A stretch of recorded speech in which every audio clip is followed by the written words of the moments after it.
Malam itu, angin berhembus pelan menyusuri jalanan desa yang sepi. Di ujung jalan tanah yang nyaris tak terjamah, berdiri sebuah rumah tua. Catnya kusam, temboknya retak, dan halaman depannya dipenuhi rumput liar yang dibiarkan tumbuh tanpa arah. Rumah itu sudah lama kosong. Sampai akhirnya, sebuah keluarga datang. Namanya Pak Rudi.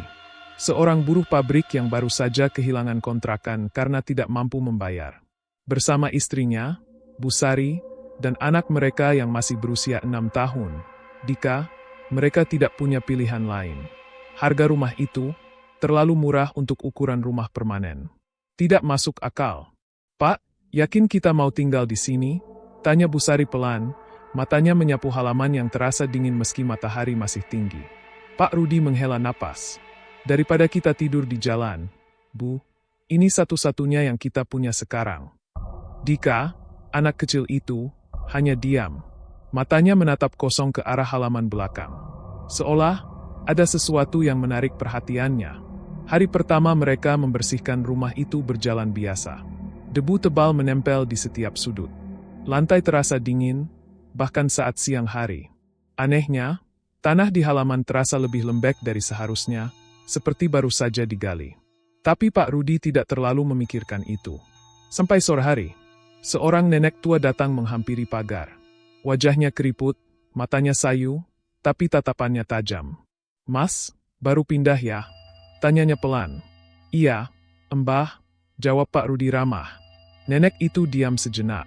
Lalu matanya beralih ke rumah, dengan ekspresi yang sulit dijelaskan. Seperti takut. "Dulu, tempat ini bukan rumah," ucapnya lirih. Pak Rudi mengernyit. "Maksudnya?" Nenek itu tidak langsung menjawab. Ia hanya menatap tanah di halaman. "Lama. Kalau malam, jangan sering keluar rumah." Setelah itu, nenek itu pergi begitu saja, tanpa menjelaskan apapun. Malam pertama pun tiba. Lampu rumah redup, hanya satu bohlam yang menyala di ruang tengah. Di luar, suara jangkrik bersahutan, tapi entah kenapa, suasananya terasa terlalu sunyi. Seperti ada yang menahan suara. Bu Sari mencoba tidur, tapi sulit memejamkan mata. "Aneh ya, Pak, rumah ini dingin banget." "Iya, mungkin karena lama kosong," jawab Pak Rudi, meski dalam hatinya sendiri mulai merasa tidak nyaman. Sementara itu, Dika belum tidur. Ia duduk di sudut kamar, menatap lantai. "Dika, tidur, Nak," kata ibunya. Tapi Dika tidak menjawab. Matanya masih tertuju ke satu titik di lantai, tepat di bawahnya. "Bu," ucapnya pelan. Ada yang manggil Dika dari bawah. Suasana langsung hening. Pak Rudi menatap istrinya. "Ah, anak kecil, paling cuma mimpi," katanya, mencoba menenangkan. Tapi Dika menggeleng pelan. "Bukan mimpi." Wajahnya pucat. Dia bilang, rumahnya di bawah sini. Sekitar pukul 2 malam. Semua tertidur. Atau setidaknya, mencoba tidur. Hingga tiba-tiba, krek, krek, suara aneh terdengar dari bawah lantai. Seperti suara sesuatu yang digeser. Atau tanah yang sedang digali. Pak Rudi terbangun. Ia duduk perlahan, mencoba memastikan apa yang ia dengar. Krek, krek, krek. Suara itu semakin jelas. Datangnya dari bawah rumah. "Bu, kamu dengar itu?" bisiknya. Bu Sari memegang lengannya erat. "Iya, Pak, itu suara apa?" Pak Rudi berdiri, berjalan pelan ke tengah rumah. Setiap langkahnya terasa berat. Suara itu semakin keras. Tepat di bawah lantai ruang tamu. Ia berhenti, menunduk. Dan saat itu, suara itu tiba-tiba berhenti. Sunyi, hening. Seolah sesuatu di bawah sana tahu bahwa ia sedang didengarkan. Pak Rudi menelan ludah. Lalu perlahan mundur. "Besok aja kita cek," gumamnya. Mereka kembali ke kamar. Tapi malam itu, tak ada lagi yang bisa tidur dengan tenang. Dan tanpa mereka sadari, di bawah lantai rumah itu, sesuatu sedang terbangun. Sesuatu yang tidak pernah benar-benar pergi. Pagi itu terasa berbeda. Udara di sekitar rumah tampak lebih lembab dari biasanya. Kabut tipis menggantung rendah, meski matahari sudah mulai naik. Tanah di halaman masih basah, padahal semalam tidak hujan. Bu Sari keluar rumah sambil membawa sapu lidi. Ia menyapu halaman pelan, tapi pikirannya masih terbayang kejadian semalam. Suara itu. Suara dari bawah lantai. Ah, mungkin cuma tikus, gumamnya, mencoba menenangkan diri. Namun, saat sapu menyentuh tanah, tiba-tiba, truk, sapu itu seperti menancap ke tanah yang lembek. Busari mengernyit. Loh, kok lembek begini? Ia menekan sedikit, dan tanah itu seperti ambles. Seolah ada rongga di bawahnya. Ia langsung menarik sapunya dengan cepat. Perasaannya tiba-tiba tidak enak. Di dalam rumah, Dika duduk diam. Tidak seperti biasanya, ia tidak bermain. Matanya kosong, menatap ke arah lantai. Dika, sarapan dulu, panggil Pak Rudi. Dika menoleh pelan. Pak! Iya, nak. Dika menunjuk ke lantai. Mereka semalam marah. Pak Rudi terdiam. Siapa? Dika menjawab dengan suara pelan. Yang di bawah. Suasana langsung berubah dingin. Siang harinya, Pak Rudi memutuskan untuk pergi ke warung kecil di ujung jalan. Warung itu satu-satunya tempat warga berkumpul. Namun saat ia datang, suasana langsung hening.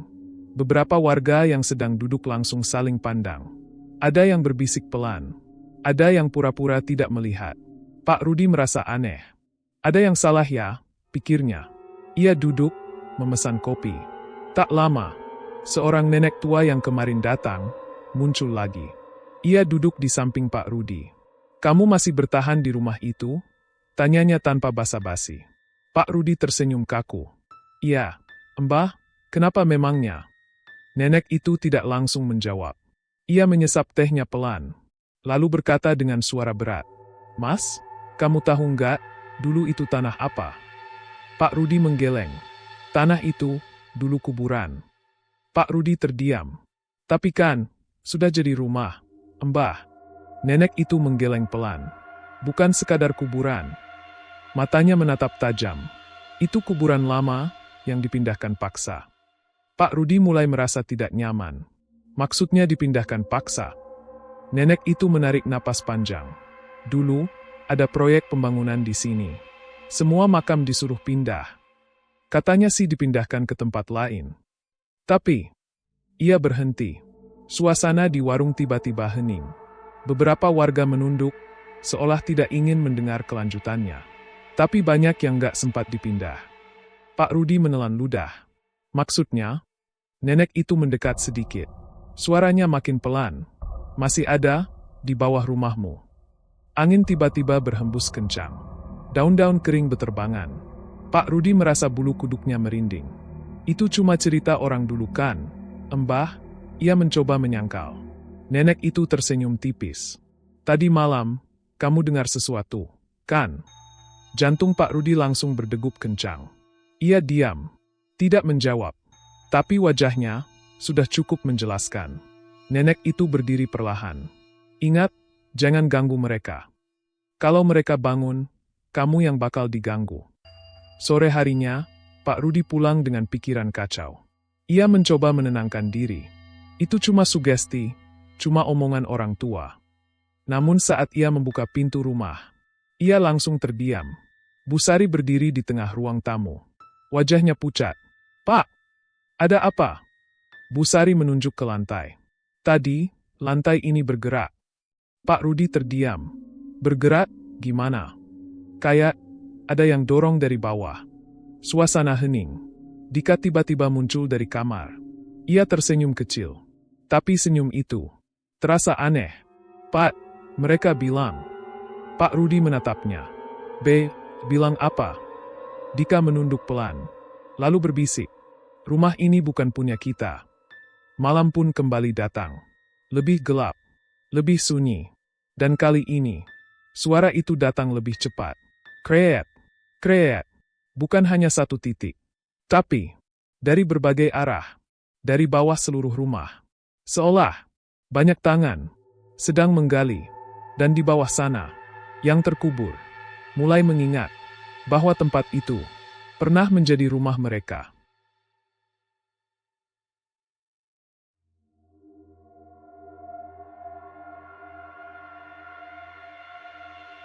Sejak malam itu, rumah itu tidak pernah benar-benar sunyi lagi.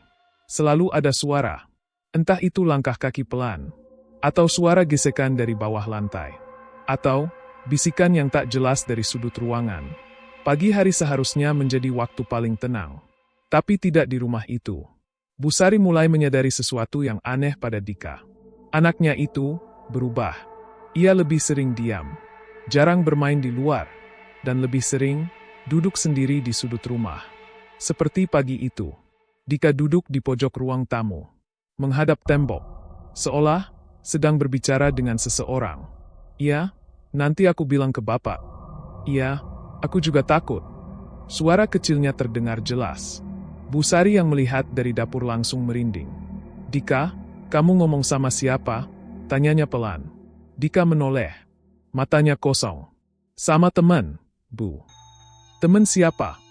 Dika menunjuk ke sudut ruangan. "Yang kosong. Dia di situ." Bu Sari langsung membeku. Tidak ada siapa-siapa. Tapi entah kenapa, udara di sudut itu terasa lebih dingin. Siang harinya, gangguan mulai terlihat. Bukan hanya terasa. Bu Sari sedang mencuci piring ketika tiba-tiba, biur, air di ember bergerak sendiri. Seperti ada sesuatu yang menyentuhnya. Ia langsung menoleh. Tidak ada siapa-siapa. Tapi permukaan air masih bergetar. "Pak!" teriaknya panik. Pak Rudi datang tergesa-gesa. "Ada apa?" "Airnya tadi gerak sendiri." Pak Rudi mencoba tetap tenang. "Mungkin kamu kecapean." Namun, ia sendiri mulai tidak yakin. Sore menjelang malam. Langit berubah kelabu. Awan gelap menggantung rendah. Dika kembali duduk di tempat yang sama. Tapi kali ini, ia tidak sendiri. Setidaknya, begitulah yang ia rasakan. Ia tertawa kecil. "Hehe, kamu lucu." "Namanya siapa?"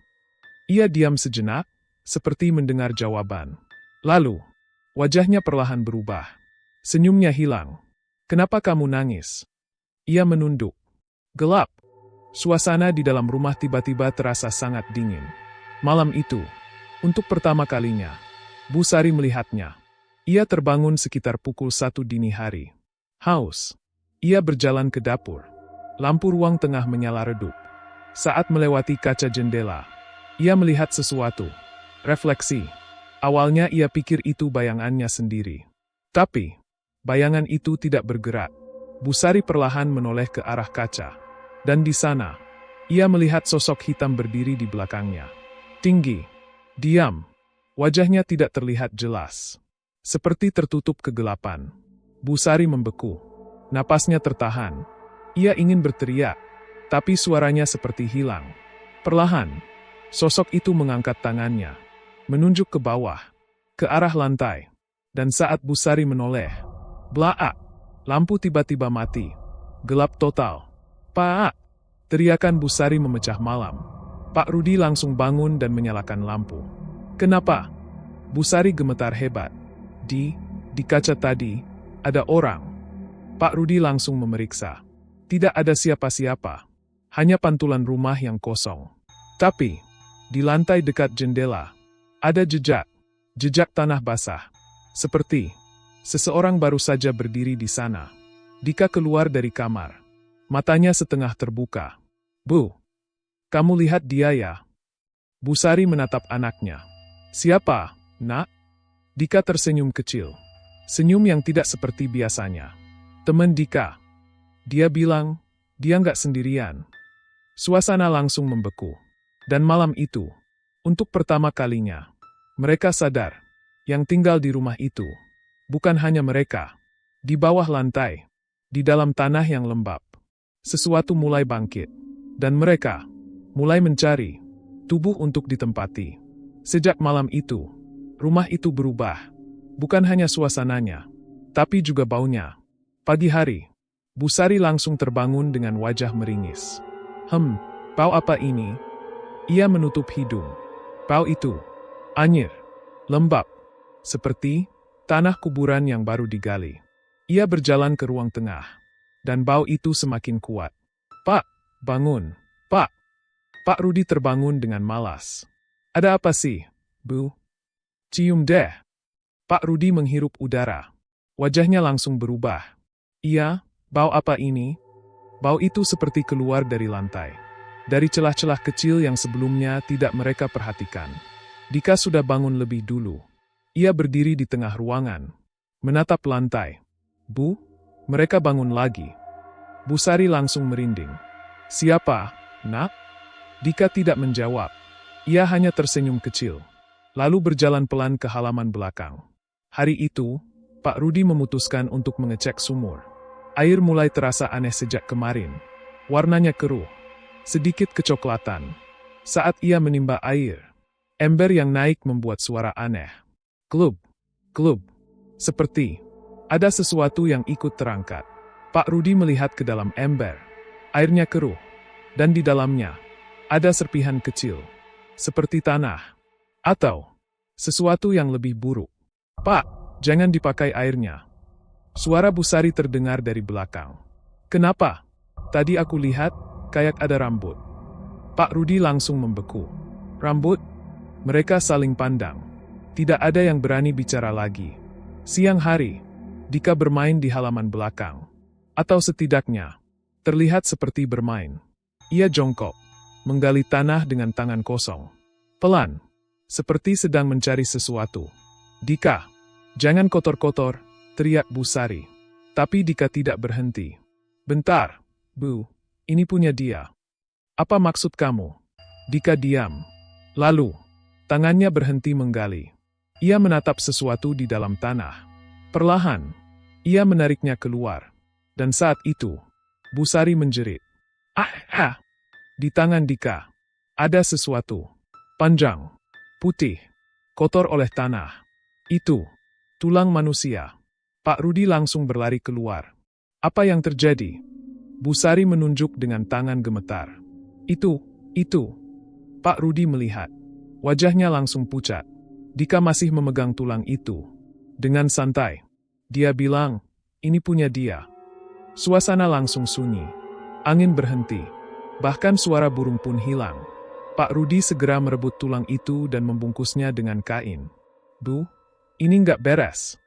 Untuk pertama kalinya, nada suaranya berubah. Ia mulai percaya.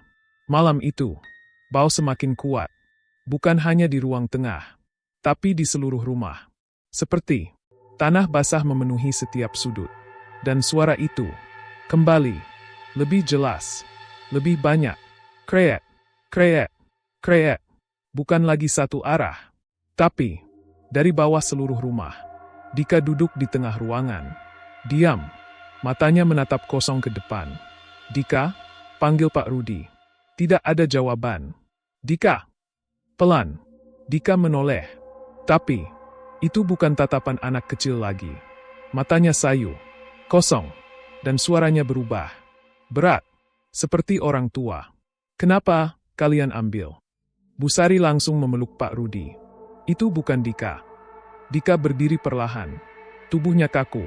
Kembalikan. Suaranya bergetar. Kembalikan, atau kami ambil. Lampu tiba-tiba berkedip. Kedip. Kedip. Lalu mati. Gelap. Di dalam gelap, suara napas terdengar. Bukan hanya 3 orang. Tapi, banyak. Sangat banyak. Dan dari bawah lantai, terdengar suara pelan. Bersamaan. Berbisik. Kembalikan. Saat lampu menyala kembali, Dika sudah pingsan di lantai. Tapi di sekelilingnya, muncul bercak-bercak tanah basah. Seperti ada tangan-tangan yang baru saja keluar. Dan malam itu, mereka tidak hanya sadar bahwa rumah itu bekas makam, tapi juga bahwa sesuatu di bawah sana mulai menuntut kembali apa yang pernah diambil. Malam itu, tidak ada yang benar-benar tidur. Pak Rudi duduk bersandar di dinding. Bu Sari memeluk Dika yang masih terbaring lemah setelah pingsan. Lampu tetap dinyalakan. Tak satu pun dari mereka berani mematikan. Bau tanah basah masih memenuhi rumah. Semakin pekat, semakin menusuk. Seperti sesuatu sedang membusuk di bawah mereka. Sekitar pukul 2 dini hari, suasana mendadak berubah. Angin berhenti. Jangkrik hilang. Sunyi total. Dan saat itulah, Dika perlahan membuka matanya. Dika, bisik Bu Sari. Tidak ada jawaban. Dika duduk perlahan. Gerakannya kaku. Seperti bukan dirinya. Pak, bisik Bu Sari panik. Pak Rudi mendekat. Dika, kamu dengar Bapak? Dika menunduk. Rambutnya menutupi wajah. Tubuhnya diam, terlalu diam. Lalu, suara itu keluar. Bukan suara anak kecil. Berat, serak, seperti berasal dari tenggorokan yang kering. Dingin. Bu Sari langsung menangis. Itu bukan suara Dika, Pak. Pak Rudi mundur satu langkah. Siapa kamu? Perlahan, Dika mengangkat kepalanya. Matanya kosong, putih sebagian, dan senyum tipis muncul di wajahnya. Kami. Lampu mulai berkedip. Kedip, kedip, kedip. Suara dari bawah lantai ikut menyahut. Krek, krek. Seolah sesuatu di bawah sana ikut bangun. Dika berdiri. Tubuh kecilnya bergerak patah-patah. Seperti ditarik oleh banyak tangan. Panas. Ia menggaruk lengannya sendiri. Keras. Sampai kulitnya memerah. Tanah, berat. Ia menunduk. Tangannya mencengkeram lantai. Kuku-kukunya menggesek. Krek, krek. Seperti mencoba menggali. Berhenti, Dika. Berhenti, teriak Pak Rudi. Tapi Dika tidak berhenti. Ia malah tertawa pelan. Tawa yang tidak manusiawi. Hehe. Lalu, ia mulai menyebut nama. Satu persatu. Dengan suara yang berubah-ubah. Seperti banyak orang berbicara lewat satu tubuh. Kasman. Rukiah. Warto. Sutinem. Nama-nama itu terus keluar. Cepat. Semakin banyak. Semakin tidak jelas. Bu Sari menutup telinganya. Cukup, cukup. Tiba-tiba, Dika berhenti. Diam. Lalu menatap Pak Rudi lurus. Dengan tatapan penuh kebencian. Kau, bangun, di atas kami. Suasana langsung mencekam. Kami tidak pergi. Kami dikubur, lagi. Pak Rudi gemetar. Ia tidak bisa bicara. Tiba-tiba, brak, pintu rumah terbuka sendiri. Angin dingin masuk dengan keras. Lampu mati. Gelap total. Di dalam gelap, suara tangisan terdengar. Banyak. Campur aduk. Anak kecil. Orang tua. Perempuan. Laki-laki. Semua menangis bersamaan. Bu Sari berteriak histeris.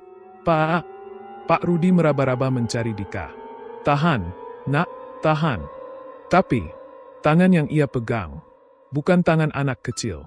Kasar, dingin, dan berlumpur. Pak Rudi langsung melepas. Jantungnya seperti berhenti. Lampu tiba-tiba menyala kembali.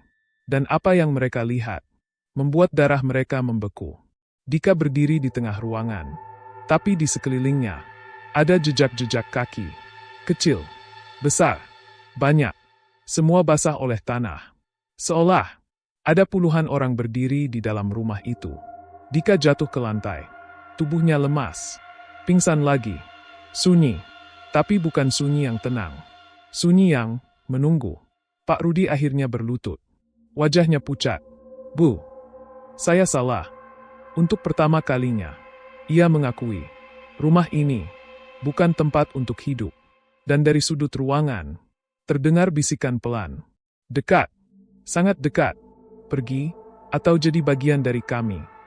Malam itu, bukan lagi sekadar gangguan, tapi peringatan. Dan mereka baru saja menyadari bahwa yang tinggal di bawah rumah itu bukan hanya ingin didengar, tapi ingin menggantikan. Pagi itu, rumah terasa lebih dingin dari biasanya. Bukan dingin karena udara, tapi dingin yang merayap sampai ke tulang. Dika masih terbaring lemah. Wajahnya pucat, bibirnya kering. Sesekali ia bergumam pelan, menyebut nama-nama yang tidak dikenal. Kasman, pulang. Gelap, gelap. Bu Sari hanya bisa menangis di sampingnya. Pak, kita harus pergi dari sini. Pak Rudi duduk diam. Matanya kosong. Tapi kali ini, ia tidak langsung menjawab. Beberapa menit kemudian, ia berdiri perlahan. Tidak bisa, Bu. Tabungan kita habis. Kalau kita pergi, kita mau kemana? Bu Sari menatapnya tak percaya. Pak, ini bukan soal uang lagi. Pak Rudi menghela napas panjang. Saya tahu, tapi kita harus coba satu cara dulu. Apa?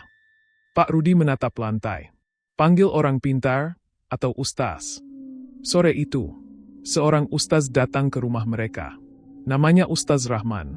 Wajahnya tenang, tapi sorot matanya tajam. Begitu ia melangkah masuk ke rumah, ia langsung berhenti. Tidak bergerak, matanya menyapu seluruh ruangan.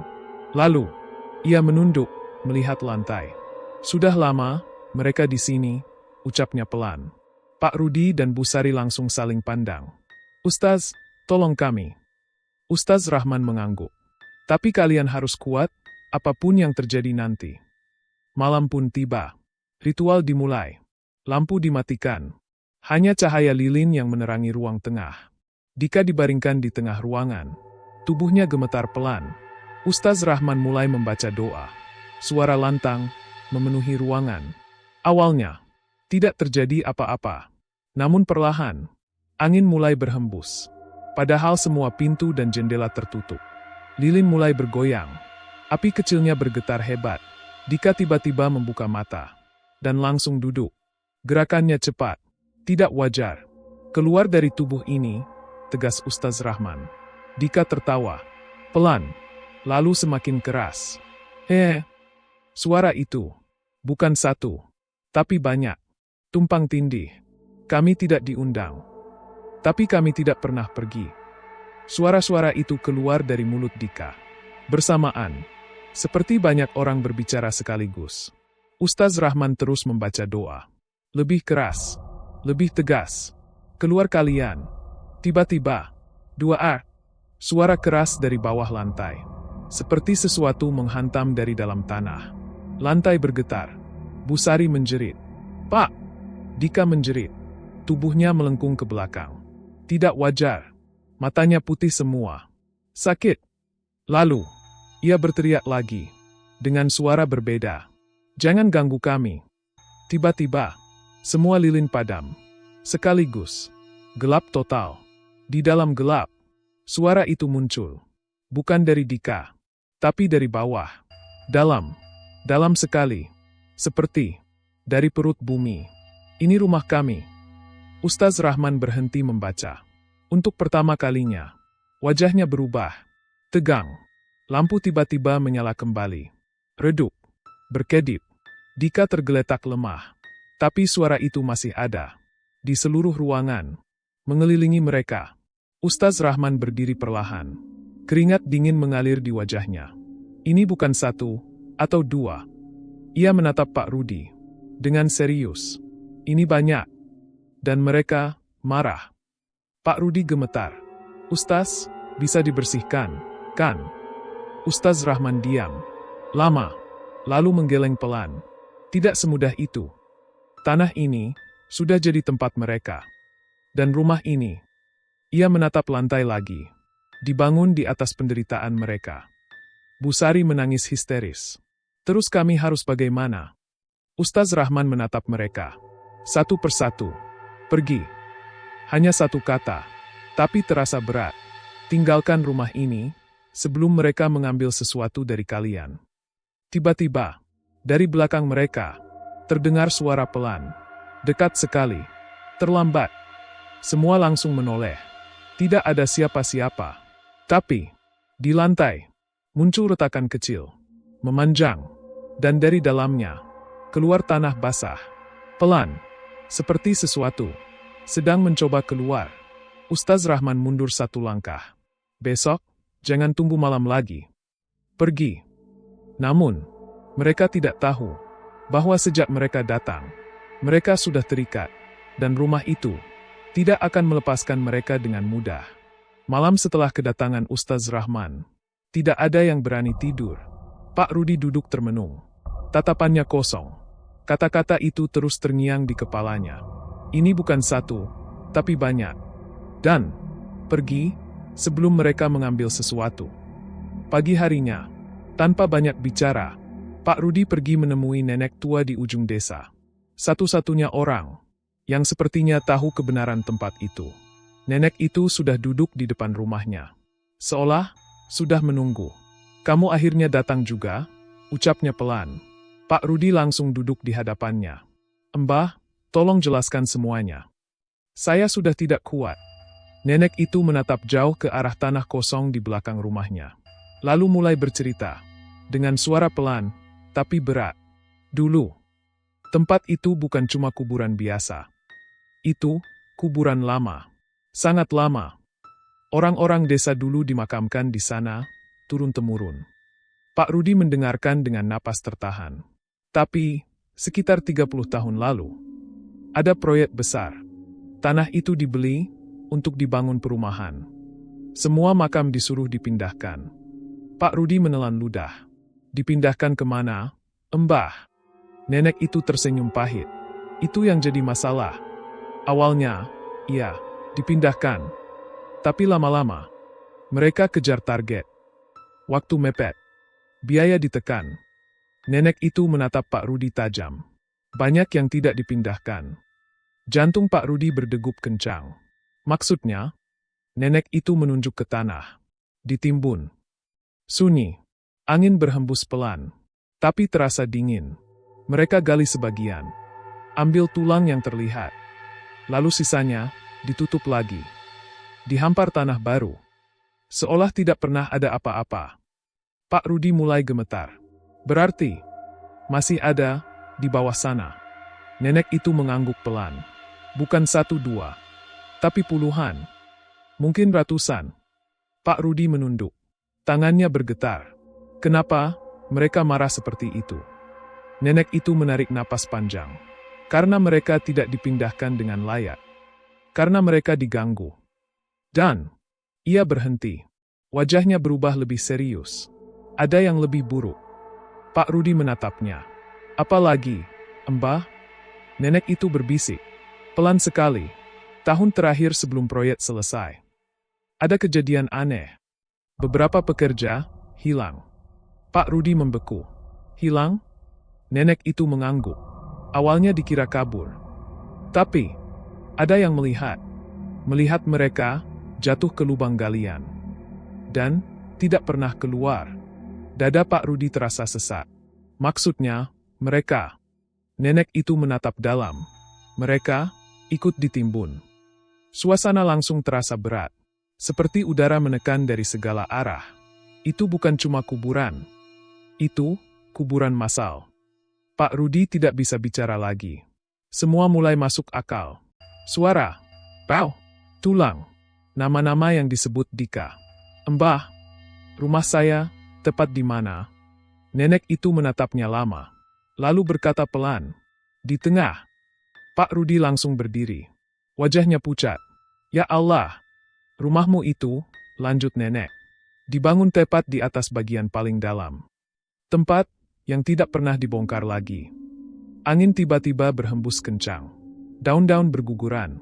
Seolah alam ikut mendengar cerita itu. Nenek itu menatap Pak Rudi sekali lagi. Sekarang kamu tahu, kenapa mereka tidak ingin pergi. Pak Rudi berbisik pelan. Karena ini, rumah mereka. Nenek itu mengangguk. Tapi sekarang, yang mereka inginkan, bukan hanya tempat itu kembali. Pak Rudi menatapnya. Dengan rasa takut yang dalam. Apa yang mereka inginkan? Nenek itu berkata pelan. Dengan suara yang hampir tidak terdengar. Pengganti. Jantung Pak Rudi seperti berhenti.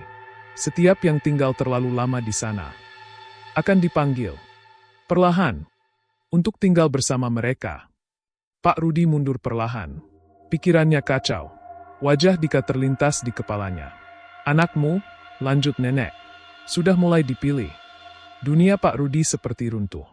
Kalau kamu tidak segera pergi, bukan cuma rumah itu yang jadi milik mereka, tapi keluargamu juga. Pak Rudi berlari pulang, tanpa pamit, tanpa menoleh. Dan saat ia sampai di rumah, pintu terbuka. Padahal ia yakin tadi menguncinya. Di dalam, rumah sunyi, terlalu sunyi. Bu? Dika? Tidak ada jawaban. Lalu, dari dalam kamar, terdengar suara. Pelan, banyak, berbisik. Pak Rudi mendekat. Tangannya gemetar saat membuka pintu. Dan saat pintu terbuka, ia melihat Dika berdiri di tengah kamar, menghadap tembok, dan di sekelilingnya ada bayangan-bayangan hitam, banyak, menempel di dinding. Seolah ada puluhan orang berdiri di sana. Dan semuanya menatap Dika. Perlahan, Dika menoleh. Senyumnya lebar. Tidak manusiawi. "Pak!" Suaranya bukan satu, tapi banyak. "Sekarang, kami tidak sendirian." Waktu berlalu, tapi tidak pernah benar-benar menyembuhkan. 25 tahun kemudian, rumah itu masih berdiri. Tidak berubah. Catnya tetap kusam. Dindingnya makin retak. Dan halaman tetap dipenuhi tanah lembab yang tidak pernah kering. Seolah waktu tidak berjalan di sana. Keluarga itu tidak pernah benar-benar pergi. Pak Rudi sudah tua. Rambutnya memutih. Wajahnya penuh garis kelelahan. Bu Sari lebih banyak diam. Matanya kosong. Seperti orang yang sudah terlalu lama hidup dalam ketakutan. Dan Dika kini sudah dewasa. Tapi ada yang tidak pernah berubah darinya. Tatapannya masih sama seperti dulu. Kosong. Dalam. Seolah sebagian dirinya tidak pernah kembali. Selama 25 tahun itu, mereka mencoba pergi. Berkali-kali. Tapi selalu gagal. Setiap kali mereka pindah, selalu ada kejadian. Gangguan. Mimpi buruk. Sampai akhirnya, mereka kembali lagi ke rumah itu. Seperti ditarik. "Ini bukan rumah kita," bisik Bu Sari suatu malam. Dika hanya tersenyum kecil. "Justru ini rumah kita sekarang, Bu." Sejak kecil, Dika terus mendengar suara. Awalnya menakutkan, tapi lama-lama menjadi biasa. Sekarang, ia bahkan berbicara dengan mereka. Setiap malam, Pak Rudi pernah mencoba melawan. Membawa ustaz lain, orang pintar. Bahkan mencoba menjual rumah itu. Tapi tidak ada yang bertahan. Setiap orang yang datang selalu pergi dalam ketakutan. Dan akhirnya, Pak Rudi menyerah. "Ini takdir kita," ucapnya pelan. Malam itu, Dika duduk di ruang tengah. Sendirian. Lampu redup. Bau tanah masih ada. Selalu ada. Ia menatap lantai. Tersenyum. "Sudah lama ya?" bisiknya. Dari bawah. Seperti biasa. Suara itu menjawab. Pelan. "Banyak. Sudah waktunya." Dika mengangguk. Seolah mengerti. Selama 25 tahun, ia bermimpi hal yang sama. Berulang. Tanpa henti. Ia berada di dalam tanah. Gelap. Sempit. Dingin. Ia mencoba berteriak. Tapi tidak ada suara. Dan di sekelilingnya, ada banyak orang. Mereka semua terkubur. Dan mereka selalu menatapnya. "Gantikan kami." Dika terbangun. Napasnya berat. Tapi kali ini, ia tidak takut. Ia tersenyum. Sebentar lagi. Di luar, angin berhembus kencang. Langit gelap. Tanpa bintang. Di dalam rumah, retakan di lantai semakin besar. Tidak ada yang memperbaiki. Tidak ada yang berani. Karena mereka tahu, apa yang ada di bawah sana bukan sesuatu yang bisa ditutup lagi. Pak Rudi duduk di kursi. Menatap anaknya. Dengan rasa bersalah yang tidak pernah hilang. "Maafkan Bapak," bisiknya. Dika menoleh. Senyumnya tenang. Terlalu tenang. "Bapak enggak salah. Ini memang sudah dipilih." Tiba-tiba, kreet. Suara retakan terdengar jelas. Lebih keras dari sebelumnya. Lantai di tengah rumah mulai terbelah. Pelan, tanah basah muncul ke permukaan. Dan dari dalamnya, terlihat sesuatu. Seperti jari tangan, kotor, pucat, bergerak. Dika berdiri. Tidak mundur. Tidak takut. Ia malah melangkah mendekat. "Sudah waktunya," ucapnya pelan. Di belakangnya, Pak Rudi dan Bu Sari hanya bisa menangis. Mereka tahu, mereka sudah terlambat. Selama 25 tahun, mereka bukan tinggal di rumah itu, tapi sedang menunggu giliran. Dan sekarang, giliran itu hampir tiba. Malam itu, langit benar-benar gelap. Tanpa bulan, tanpa bintang. Seolah dunia di luar pun ikut menjauh. Di dalam rumah, retakan di lantai semakin melebar. Bukan lagi garis kecil, tapi celah besar yang membelah ruang tengah. Dari dalamnya, keluar bau yang sangat menyengat. Bau tanah basah, bercampur dengan bau busuk. Seperti sesuatu yang sudah lama terkubur. Pak Rudi dan Bu Sari berdiri di sudut ruangan. Tubuh mereka gemetar. Air mata tidak berhenti mengalir. "Dika," Jangan mendekat. Suara Busari hampir tak terdengar. Tapi Dika melangkah maju. Perlahan. Tenang. Seolah ia sudah menunggu momen ini seumur hidupnya. Sudah waktunya, ucapnya pelan. Kraak. Lantai itu akhirnya terbuka. Tanah di bawahnya runtuh. Membentuk lubang besar, gelap, tanpa dasar yang terlihat. Dan dari dalamnya, muncul sesuatu. Tangan. Satu tangan. Lalu dua. Lalu, puluhan. Tangan-tangan itu keluar dari tanah. Kotor. Pucat. Sebagian tinggal tulang. Sebagian masih berlumur lumpur hitam. Mereka bergerak. Menggeliat. Seperti mencari sesuatu. Busari menjerit histeris. Pak! Pak Rudi hanya bisa mundur. Kakinya lemas. Ia tidak mampu mendekat. Dika berdiri tepat di tepi lubang itu. Menatap ke bawah. Matanya kosong. Dan dari dalam gelap, muncul wajah-wajah. Samar. Rusak. Tanpa mata. Tanpa kulit sempurna. Suara itu keluar lagi. Lebih jelas. Lebih keras. Gantikan kami. Tangan-tangan itu mulai meraih. Menggapai ke atas. Menuju Dika. Satu tangan berhasil memegang kakinya. Dingin. Lengket. Busari berlari maju. Dika! Tapi sudah terlambat. Lebih banyak tangan muncul. Memegang kaki Dika. Tangannya. Bajunya. Dika tidak melawan. Ia hanya menutup mata. Tersenyum tipis. Sudah waktunya aku pulang, bisiknya. Jangan, teriak Pak Rudi. Untuk pertama kalinya, ia berlari. Menerjang ke depan. Ia meraih tangan Dika. Menarik sekuat tenaga. Tarik-menarik terjadi. Di bawah, puluhan tangan menarik ke dalam. Di atas, seorang ayah berjuang mati-matian. Ini anak saya, teriak Pak Rudi dengan suara pecah. Tanah di sekitar lubang mulai runtuh.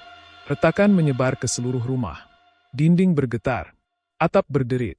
Busari ikut menarik. Menangis. Jangan ambil anakku. Tolong, jangan. Tangan-tangan itu semakin kuat. Seolah tidak ingin melepaskan. Dika membuka mata. Menatap Pak Rudi. Untuk pertama kalinya, tatapannya kembali seperti dulu. Seperti anak kecil.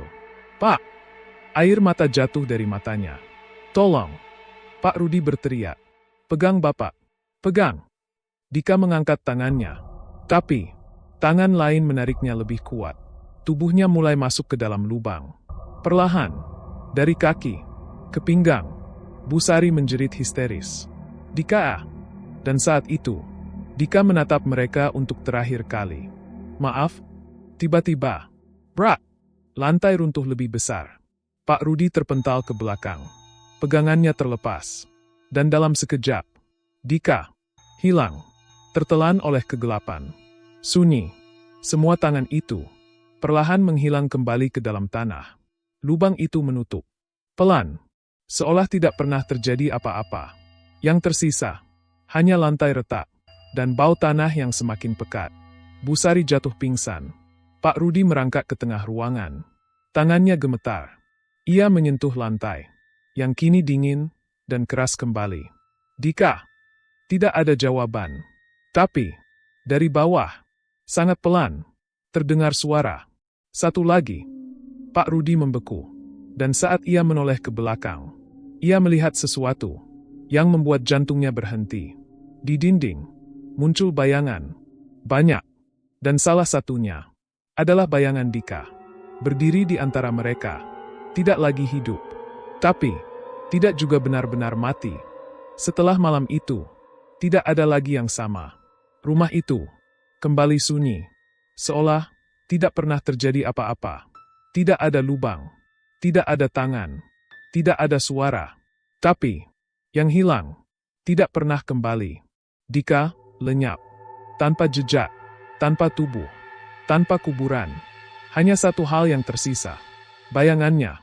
Pak Rudi dan Busari tidak sanggup tinggal lebih lama.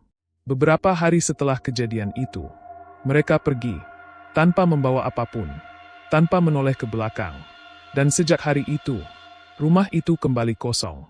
Atau terlihat kosong. Warga sekitar sudah lama tahu, tidak ada yang berani mendekat, apalagi tinggal. Rumah itu dibiarkan membusuk, dimakan waktu. Tapi anehnya, tidak pernah benar-benar hancur. Tahun demi tahun berlalu, rumput liar menutupi halaman, dinding makin retak, atap sebagian runtuh. Namun, setiap orang yang lewat selalu merasakan hal yang sama, dingin, dan bau tanah basah, yang tidak pernah hilang. Beberapa orang pernah mencoba masuk, karena penasaran, atau karena tidak tahu, tapi semuanya keluar dengan wajah pucat, atau tidak kembali sama sekali. Ada yang bilang, di dalam rumah itu, masih sering terdengar suara langkah kaki, di malam hari, suara tanah digali, dari bawah lantai, dan kadang, suara seorang anak kecil, yang memanggil, "Pak, Bu." Tapi yang paling sering terlihat, adalah bayangan, di dinding, di jendela, di sudut ruangan. Banyak, sangat banyak. Dan di antara mereka, selalu ada satu bayangan, yang berdiri paling dekat. Bayangan seorang pemuda, dengan wajah samar, tapi senyum yang tidak pernah hilang. Warga mulai percaya, bahwa rumah itu, bukan lagi sekadar bekas makam, tapi sudah menjadi tempat tinggal bagi mereka yang tidak pernah benar-benar dimakamkan. Dan mereka yang sudah masuk ke dalamnya, tidak pernah benar-benar pergi. Suatu hari, seorang keluarga baru datang. Mereka tidak tahu apa-apa, tidak mendengar cerita, tidak mengenal sejarahnya. Yang mereka tahu, rumah itu murah, sangat murah, sama seperti dulu. Seorang pria berdiri di depan pagar, menatap rumah itu. "Istriku, kayaknya ini cocok." Di sampingnya, seorang anak kecil berdiri diam, menatap halaman, matanya fokus ke satu titik, tanah. Lalu, ia tersenyum kecil. "Pak!" Ada yang manggil dari bawah. Angin berhembus pelan. Dan dari dalam rumah, sangat pelan, terdengar suara, "Selamat datang." Malam semakin larut, dan kisah tentang rumah bekas makam kini sampai di ujungnya. Namun, seperti yang kita tahu, tidak semua cerita benar-benar berakhir. Ada yang hanya berhenti diceritakan. Rumah itu masih berdiri, diam, membisu, seolah tidak pernah terjadi apa-apa. Padahal, di bawah lantainya, di dalam tanah yang lembab dan gelap, ada sesuatu yang masih terjaga, masih mengingat, masih menunggu. Mereka yang pernah tinggal di sana telah pergi, atau mungkin tidak pernah benar-benar pergi, karena beberapa tempat tidak sekadar ditinggali, tapi juga memiliki. Dan ketika sebuah tempat sudah terlalu lama menyimpan luka, maka ia tidak akan melepaskan siapapun yang datang. Dengan mudah, jika suatu hari kalian menemukan rumah yang terlalu murah, terlalu sepi, dan terasa tidak wajar, maka berhati-hatilah, karena bisa jadi itu bukan rumah kosong, melainkan rumah yang sedang menunggu penghuni berikutnya. Saya mengingatkan, jangan pernah menganggap remeh tempat yang memiliki sejarah, karena tidak semua yang terkubur benar-benar diam, dan tidak semua yang hilang benar-benar pergi. Akhir kata, jika kalian mendengar sesuatu dari bawah lantai rumah kalian malam ini, jangan langsung membuka, jangan langsung mencari, karena bisa jadi yang di bawah sana sedang mencari kalian. Saya pamit. Selamat malam, dan selamat beristirahat, jika kalian masih bisa tidur.